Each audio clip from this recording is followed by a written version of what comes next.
All right, let's bring in CTV political commentator Scott Reid on this. It's interesting, Scott. I saw a poll that came out on Tuesday, which seemed to indicate kind of a split.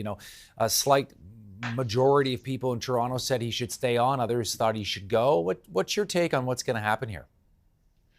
My take is that he will go, but I do think that he's under quite a bit of pressure from people that are kind of swirling around. We heard from two councillors today. They had a press conference before the budget session got underway, actually, just outside the mayor's office, Todd, saying, "Oh no, he should take a leave of absence, then come back. Fix his family stuff. He can snap, crackle, and pop that together, and then come back and be our mayor and just renege on the resignation." It's an absurdity. It's a foolish thing. I've known John a long time. I like him. And, in part that informs my view that it's 100 miles of bad road if he tries to renege on a resignation, which was couched within the context of him making a mistake, which he acknowledged.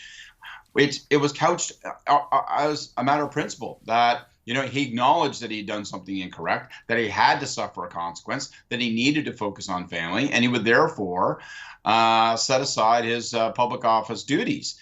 And I think in part what we're measuring in these polls is that people thought, well, in a world where nobody seems to feel any shame or take any responsibility for anything, that stands in pretty good stead. Just wait and see what public reaction will be like if he tries to withdraw his resignation. It'll go bad.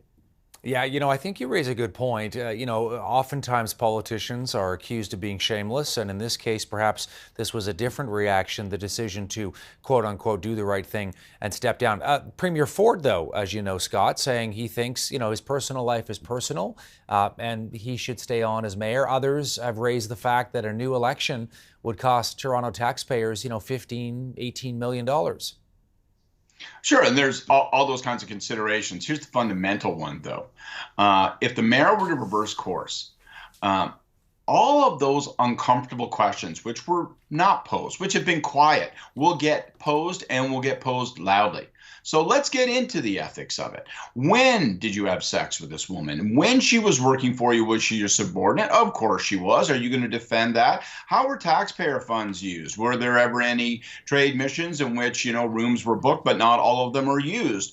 By the way, where was this affair occurring? All of the glare that would penetrate into those uncomfortable questions that he's managed to shift away would refocus with absolute violence on him, and not just on him but on the young woman, not just on him and her but on his own family.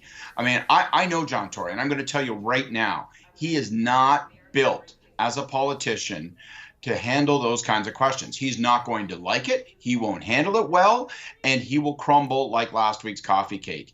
Do not put yourself in this position, Mayor Tory. It will go bad and end up with yet again another resignation, only this time it will come after eating an even larger portion of disgrace. So there's always the potential for more media coverage, of course. There's always the potential for other things coming out, and just the scrutiny that would no doubt play out over the next couple of months. Press conferences, lots of questions, uncomfortable situations. There's a report from the Integrity Commission that he's invited that's yet to come. Some people point out, well, there's no technical rule against having a relationship with someone with whom you work under the city's code of conduct. Okay.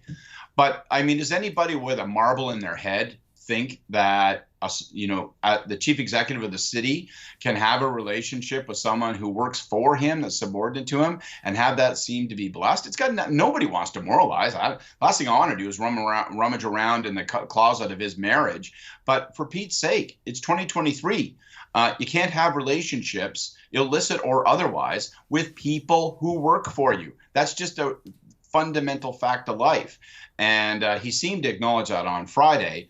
If he tries to withdraw that, if he tries to then cheat that observation he himself made, he's going to invite every journalist in the city to beat him with a rubber mallet for as long as he tries to hang on. Okay, so how do you think this is going to play out in terms of the next couple of days? Because, the budget is being deliberated over. They're discussing the budget as well. Do you think by the end of the week, Tory will be gone? Or how do you think it might play out? I think we're going to have a couple of days of budget hearings, and I think probably my guess would be toward the end of the week, you'll see that he'll either indicate a date certain, maybe somehow tied to the budget process, or he'll submit his resignation. But I I know that he's getting bombarded with lots of calls from lots of people, but I think it's also a measure of something important when those who have served him best and served him well and served closest to him have been urging him for the last couple of days to not reconsider. And I think, therefore, he probably will, with some reluctance, which I understand on a human level, but I think he will, in fact, confirm his resignation. Scott Reid, political commentator for us here at CTV News. Thank you, Scott.